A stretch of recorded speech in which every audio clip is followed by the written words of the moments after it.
Hey guys, welcome back to another 10-minute team booster working together better. Today, a bonus booster on well-being, this time about balancing the 4 elements of well-being. Now you'd be doing this, of course, because you're low on KPI 4 on that monthly scorecard, or because the team's under a lot of pressure at the moment and it's time just to pull something off the shelf and really give the team a boost in that well-being space. Now, what this is all about, look, we all have what we would call a personal health ecosystem. In other words, there are different elements of how we function, and we liken that to nature, of course, where we have mindsets like the wind, we have our emotions or feelings we liken to the water, we have our purpose like fire, and of course our lifestyle kind of likened to the earth, looking after ourselves there.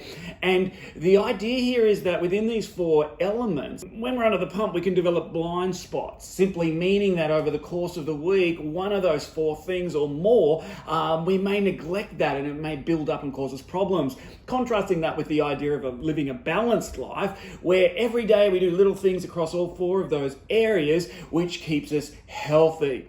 One way we can work out our blind spots is to do a little 2-question audit. Step 1 is where we have those 4 elements of well-being, and we simply rank 1 to 4 when you're under pressure, of course, on those harder times. What are you strongest on? What are you weakest on? Then you can go to step 2 and simply have a look at an action plan. You take those weakest links, in my case, number 3 and 4 there, which is, of course, about lifestyle and emotions, and you simply generate up some practical things you could do about that. Again, you can see very simple things for me around journaling and reflecting on my own emotions. Now, why do you want to do this? The reason you want to do this is because even though these elements are interconnected, healthy thinking does set me up well to manage my emotions, these elements are also independent. In other words, I can't actually outthink my emotional state. At some point, I've got to address my emotions themselves.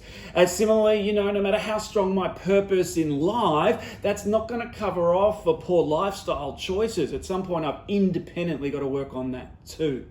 So, how this exercise works as a team booster is really straightforward. What we're going to do is break you into groups of 3 or 4, and then once you get into those small groups, we're going to put on the screen those 2 coping question audit things we just did to get in touch with your blind spots. That'll be on the screen, and you're just going to answer them for 2 to 3 minutes per person. If you answer them really quickly, get your colleagues to give you some feedback or suggest some other ideas to you. And once you've been around the room and done that reflecting, the exercise is concluded, and you'll feel probably a little more insightful, but more importantly, connected with yourself, connected with your teammates, and brought to the top of mind those practical things you need to do when you're under pressure. So that's the what, why, and how of balancing the 4 elements of your well-being. We'll let you get on with it now.